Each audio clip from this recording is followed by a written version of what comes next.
All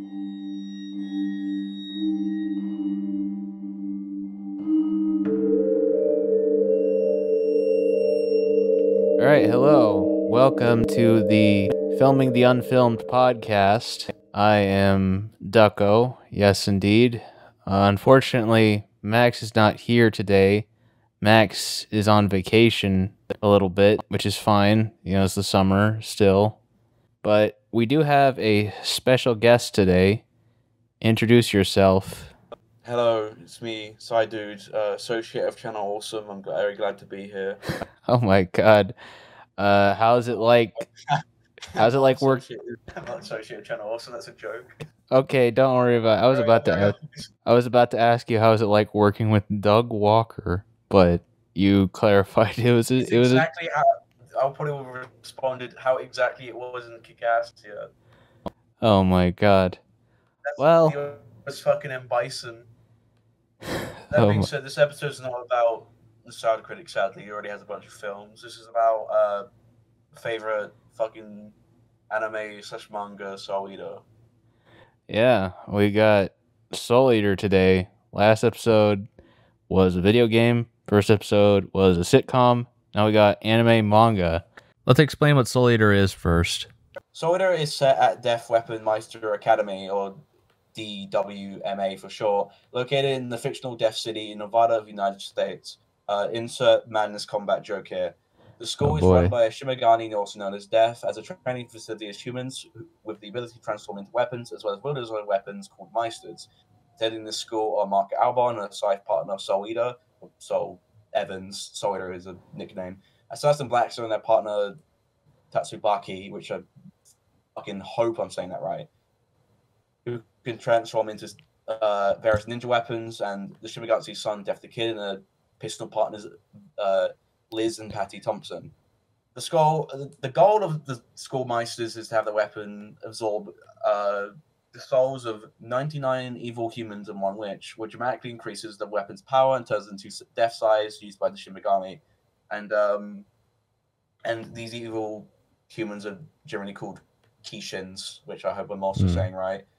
The main antagonists of the series include Medusa, who serves as the main. He sort of serves as like the main villain's driving force for a while. They have their child Krona, who is an antagonist for a bit, but then turns good. The path depends on what version you're consuming. In the manga, they go back to being bad because Medusa forces them to, and there's a mind wipe and whatnot. And they also, spoiler alert, kill Medusa, and they absorb the main big bad boy Azra, who is the first Kishin, who nearly plunged the world into madness, and Krona sort of becomes the final boss for a bit until Azra comes out to be the real final boss. And there's also Frankenstein, who's not a villain; he's actually a teacher who's pretty epic, and also the Spirit Alban, who's Marcus' dad. I like him as well. There you go. So I suppose we'll get into our histories with Soul Eater. You can talk for a little bit about that. You already mentioned it's a big favorite of yours. I knew Soul Eater existed for a long time. My mind would just sort of confuse it together with like vaguely other gothic anime into like one, because I didn't really know anything about it. I just knew it was a gothic looking show. It left my mind for a while afterwards. I gained interest in it when Krona was revealed for Death Battle. Keep in mind, this was not the Venom versus Krona reveal. This is when all the characters were being teased for season 7. Fun fact: when I first saw Krona on screen, I thought that was Marker, which is a bit silly. I think one day I just sort of decided to check that show out because I was just sort of interested in the show. So I did, and it eventually became my favorite anime manga series. Oh, there you go. Surpassing Vista and North Star, which is pretty neat. Favorite character is Krona, which is obvious to anyone who knows me. Oh, there you go. What's your experience with the funny show, Ducko? Well, I actually have some experience. I haven't seen or read the whole show. However, it reminds me of friends in high school because those were the ones that introduced me to it, and I watched and read a few bits of it with them. I remember some of the characters, some of the basic premises, you'll see that mine kind of strays loosely from it, but we'll see what happens here. Has there been anything like a Soul Eater movie before? Like, what's the closest it's gotten to having a movie? I don't think it's ever had anything close to a movie. It did have a spin-off series called Soul Eater Not, which I haven't seen yet, but that's just probably because I'm not interested in it. I didn't read the manga though, parts of it at least. I didn't read the parts that the anime adapted. Well, there you go. Because I'm not like one of those people that gets like super duper mega dedicated to things I enjoy. I'm a bit too lazy for that. Oh well. Well, still. It doesn't mean I'm a fraud. Don't worry. Boy. It did also have a drama CD, an art book, and 3 video games, but again, there's nowhere near a film. I don't even know if there's like an OVA or anything, which is an original video animation. I'm explaining that. I don't believe there was an OVA. No. Yeah, I'm just explaining that for just in case someone out there doesn't know, I suppose. I wouldn't say Soldier is like obscure, but it isn't like as super popular as other shows. I bet some people weren't expecting this to be the first anime series to be on Filming the Unfilmed. Well, yeah, to be fair though, as far as like a lot of popular animes go, they do all technically have a movie of some sort. Yeah. My second favorite, Fist and All-Star, has like several films. Yeah. Evangelion has a few. Although I'm not really into Evangelion anymore, I don't think.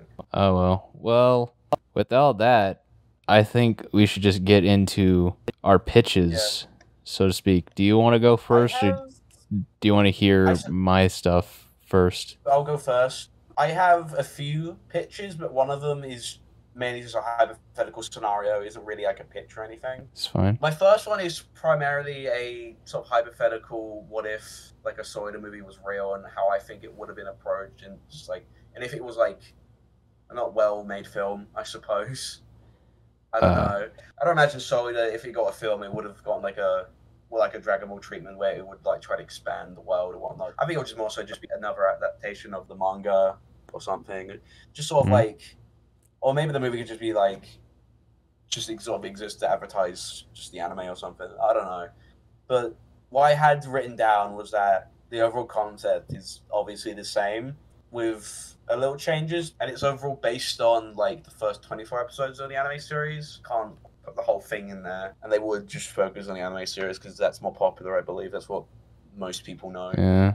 There would be like changes because I would imagine like a lot of events and arcs and whatnot being skimmed through or not even focused on at all due to the limited runtime. The most important characters would still be around, like Marker and Saul would obviously stay the main characters. Stein, Death the Kid, Black Star, Krona, Medusa, even Lord Death maybe would probably still stay as well since they're major players. Azro at most would just probably be an end credit scene or mid credit scene, just like a tease the second film that will never come out. Because in this hypothetical scenario, I wouldn't imagine this getting a sequel. All right.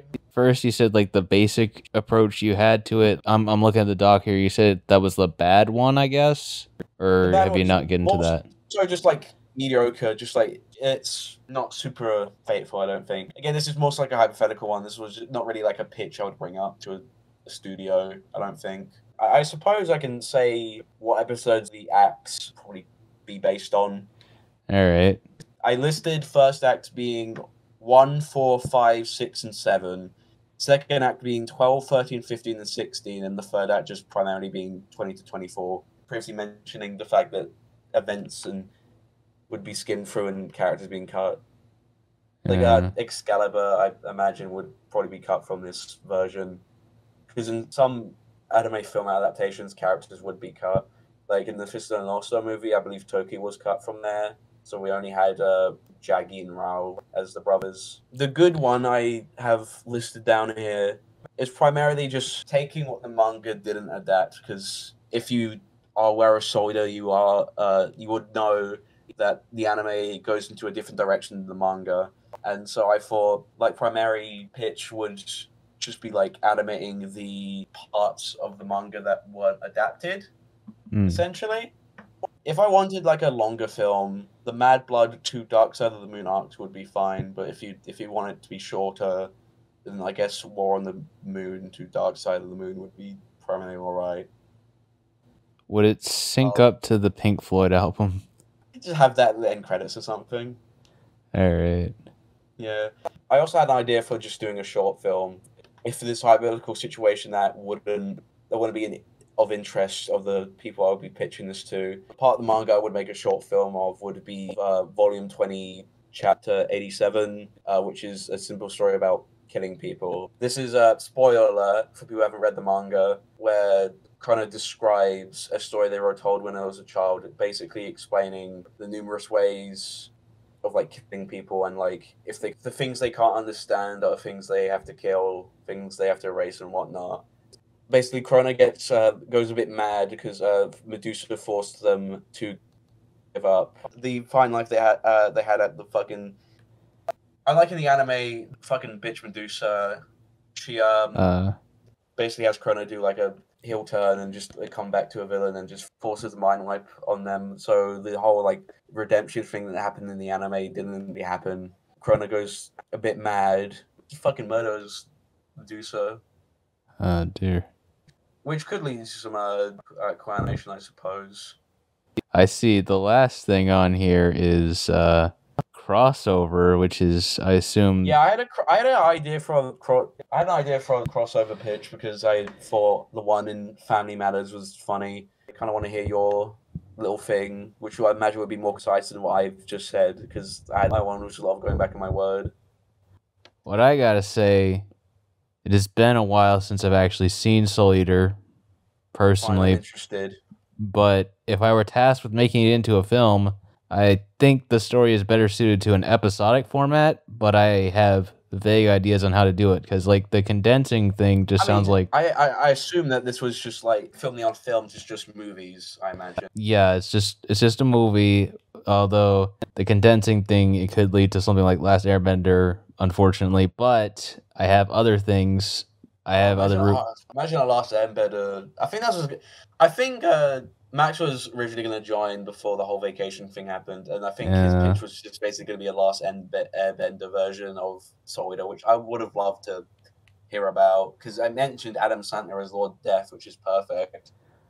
Boy, I would say mine is like, if you know about how they made an anime of Witchblade or something, mine is like a reverse of that in a way. My idea is that doing a direct adaptation of an anime or manga for the US and Western market is mostly a failed endeavor from whenever I've seen it. My pitch for like just animating the parts of Soul Eater that weren't adapted to the anime, or just more so like, I just imagine it just being like an anime film that like is primarily for the Soul Eater community. That's more straightforward. Since I've been mostly raised in Western culture. The Dragon Ball films are for Dragon Ball fans. Yeah, sorry about this. I'm sorry we keep sorry. I've mostly been raised in Western culture, aside from living in Korea and having Pacific Islander family I visited. So I am partially not Western, but I've mostly been raised in West culture. But that's the main point. So I'm probably better off trying to do this differently, in a way, maybe. I know you weren't like a sort of expert, so I was interested in how you would adapt it and like what interpretation you would give. I have like way too long of a diatribe at here at first. The only Western anime adaptations I can think of that pulled it off to a reasonable degree are Speed Racer, which went for it by still being a cartoon just about, and maybe The Guyver. I've heard it has like mixed receptions, but it's pretty much just like a American B movie they made, which is pretty much just the concept of high school student finds biomech armor and fights alien monsters who secretly run a corporation, but in America with different characters. Although you said Soul Eater was in Nevada and not Japan, despite being made by Japanese people, but still. Yeah, no, Soul Eater takes place in America. So yeah, so technically I am not straying away from that part now that I think about it. But then again, it's making it a bit more American. The approach of just like more burgers, McDonald's in the oh my goodness, there should have been at the slot machine since they're in Nevada, or they should have seen some aliens. Anyways, I also realized that the approach of just taking it and putting it in the U.S. typical US area, sort of failed with Dragon Ball, Death Note, and Fist of the North Star, but then again, they also tried to pretend like they were the exact same characters in a sense. They also keep trying to do an American Akira, which is... Akira is so tied to Japanese history and identity that it's kind of ridiculous to do a Western one that isn't heavily reworked. Like, you'd have to like think about like, okay, what is our cultural versions and equivalents of these sorts of things? I must say, this is already more interesting than my segment. Oh, I'm sorry. No, it's fine. It's fine. Don't worry about it. I like hearing about this. And if we want to go to animation, the Western version of the Western movie version of a Japanese cartoon that I can think of is Astro Boy, which is okay, I guess.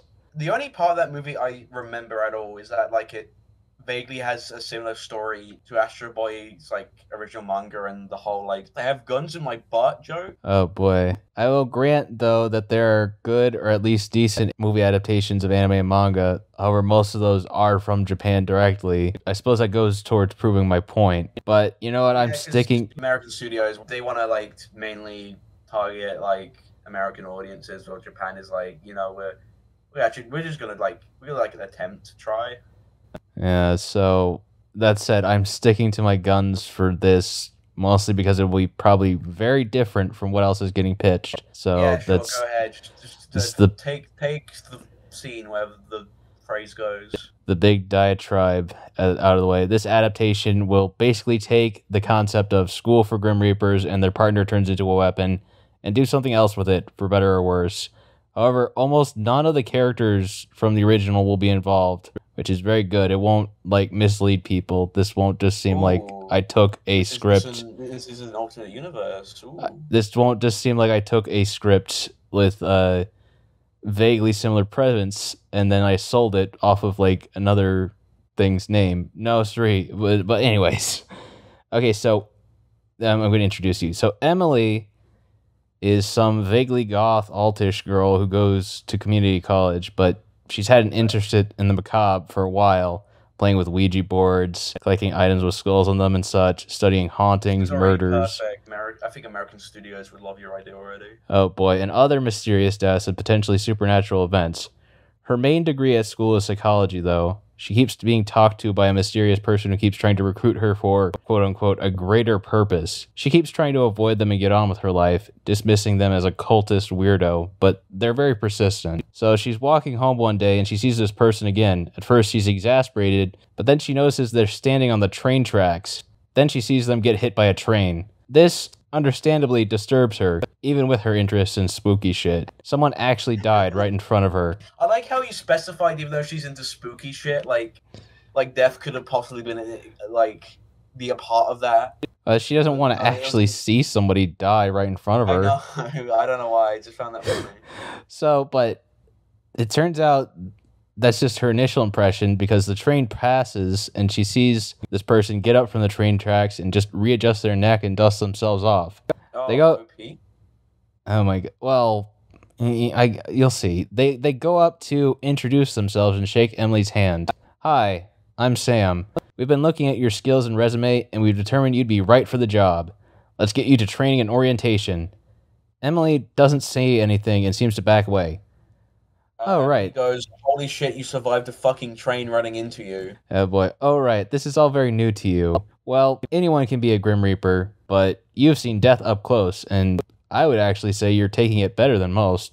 That's about it, really. Come with me. Before she can question anything, she's brought into a portal to the underworld. She's introduced to all the people around the training academy and the other workers of the force. There are people here who can deal with death in some way. There's a medical professional, someone under witness protection who people don't really know the name of, someone from a war-torn country, a forensic detective, coroners, cemetery workers, all those kinds of people. They're all chosen for these particular reasons to help others with death, as well as collect souls into the afterlife. After being introduced, Emily takes on a simple mission with Sam to collect a recently deceased soul, as well as acclimate them to the afterlife, and send them on their way to essentially heaven, though I'm unsure whether the afterlife in this is the same as any religion or mythology's exact versions, but still there's like how you just take the whole Grim Reaper aspect as like, oh, they help them move on to the afterlife instead of the weapons just voring the souls. The souls they vor is usually the Kishin, not innocent people. Yeah, I talk a little bit about that later on. So Emily, she sees Sam turn into a scythe, and that's, I suppose, not the most disturbing thing she's seen today, but she's also surprisingly good with using a scythe as a weapon. She explains that she lives on a farm. That's her explanation. Brilliant.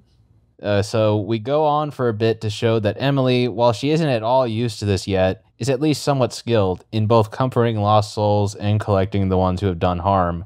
I assume farmers are popular with this little recruitment scheme. Yeah, because they can use scythes, or, well, there's other weapons probably. Like, we'll probably show off like different weapons, like obviously, because it's not just scythes. It's like they use other shit. Yeah, guns is a big example. Yeah, there's guns. There's somebody like turns into a baseball bat, sure, or like brass knuckles or boxing gloves. Who knows? We can just experiment with that. But anyways, the other reason that a team has to be assembled is that there's an underworld business owner who's basically trying to absorb all aspects of the afterlife into a conglomerate, both like good and bad. They're collecting and using the power of souls for their own personal gain. The group's big fight at the end would be with the conglomerate and all their agents, essentially. Like, this is obviously a stand-in for Azra. Yeah, to an extent. I imagine his name would also be with an A. It could be Alexander, just like a really, really normal person name. It's something you wouldn't expect. Oh my goodness. Well, that's quite a coincidence if people know me, but I would have gone with Adam, but like you already mentioned heaven, like the afterlife in your version, so I don't want to imply religion implication. Alan, let's call him Alan. Perfect. All right. He's Alf. Alf. It's just Alf Gordon Shumway. Oh my god. He's not even giant. He's normal size fucking puppet ass Elf. He's the main villain. Oh my goodness. But anyways, I'll eat all your cats. So the group's big fight at the end would be with the conglomerate, and after several heated moments mid-battle, it seems to stop as we hear that Sam is the child of the CEO who broke off from them. We hear about why they drifted apart, and Sam tries to reason with them, hoping there's at least some humanity left in their parent, Alan. It would be their father, in this case. But it basically ends in Sam getting severely injured, possibly dying. So it's like Kylo Ren and Han Solo, I suppose. Sam seems to be a combination between Saul Evans and Death the Kid, which I think is pretty neat. Yeah, also, well, I'll explain to you another aspect in the end. So, anyways, Emily, along with the rest of the team, they go ballistic on the CEO. And as it seems the CEO is defeated, Emily goes back to Sam while the rest of the team just wails on Alan. They just throw him on the ground and they just kick him a bunch of times. Yeah, so Sam is nearly dead, and that doesn't seem right, given what Emily saw earlier, but Sam explains that it works differently here than in the realm of the living, that those who deal in death can seriously harm each other. Emily panics for a bit, but then eventually figures to bring Sam back to the realm of the living. This gives Sam some health back, but the attack was devastating, meaning that Sam will have to take a break from their managerial duties. Emily reluctantly accepts a role as a leader, while also still trying to go to college. The balance of this can be troublesome, but the ending of the film seems hopeful that she can pull it off, showing that she still has promise, even if there's a ways to go. Is there like a little gotcha moment at the end, like end credit scene that hints at a sequel, or is it just like a one-off? So end credit scene, we don't know if this is gonna get a sequel yet. You can just like give out another character equivalent. The end credit scene I would put in would be some sort of implication that the actual Soul Eater exists in the same world somehow. So like the original Soul Eater universe? Yeah, so like maybe I'd so like Azra would be shown or something? Or like they would see on the TV, like Sam would be watching something on TV about like some mysterious happening in Nevada and like things like that, and they'd be like, oh yeah, I know what that's all about, sure. And they maybe they would be in a meeting with Death from Soul Eater. It turns out there's a multiverse, and they could eventually buff Soul Eater to multiversal, and it'd be very base because everyone wants everyone to be Herald, right? Oh my goodness, all this versus stuff. Oh dang. Then the manga has a DC Comics crossover and DC scaling, baby. Oh my god. So yeah, that's my very loose version of Soul Eater. Sam, you mentioned two characters that Sam is partially like. However, I also thought of them in the back of my head. You notice I kept referring to Sam as they. Oh, okay. It's like so it's And like Death Kid, Sam, and Chrono into one. yeah, and they have an estranged relationship with their villainous parent as well. Oh, okay. I should have realized that. Yeah, so the several aspects, however, it's a different character. I So you meant mentioned like there were being a group, so I imagine like there'll be like a version of Black Star there. could Called, be, like, yeah. But Gene. I don't know. What would be his very normal ass boring name? I Barry think Stevens, that's his name. they should have done somewhat of this with Death Note, so it's not have like Light Turner or whatever, but just be like, okay, we have the basic premise of somebody finds a book you can write the names of people down in that kills them, and then there's like a whole murder mystery with that. I would not have gone with friggin' Light Turner and trying to be like, oh, this is a version of Death Note directly. This is I don't know how people would respond I to think a what's Soul Eater only in name and some vague premises, but still, this is I my imagine it would one. cause probably like a bit of fan outcry for a bit, but I think it probably would hurt the film's chances of being enjoyed by the fan base itself. But I think Yeah. eventually there'll be like a video essay on it, be like, this movie is a hidden gem or something. It'll be Oh like 5 boy. hours long. Oh, there you go. Hello, this is Ducko speaking after the fact. So I went on a bit long. What I'm going to do is release the uncut, like no cuts even, version of us trying to do the pitch by itself. The crossover pitch. Be sure to check us out still on Galaxy Video. Check out Cydude, anywhere he's at, especially YouTube with his Death Battle trailers. And I hope you have a good day. Sorry to cut this one short, but yeah, this one ended up way longer than all the other ones. Alright, well, still, where can people check you out, Cydude? YouTube. Alright. Well, thank you again That's for kind of coming the only on. real site that makes content I'm active. Sorry to interrupt. Yeah. No, it's alright. Thank you again for coming on, and we'll see you next time for another Filming the Unfilmed. We'll have both this and the extended version out later. So bye for now.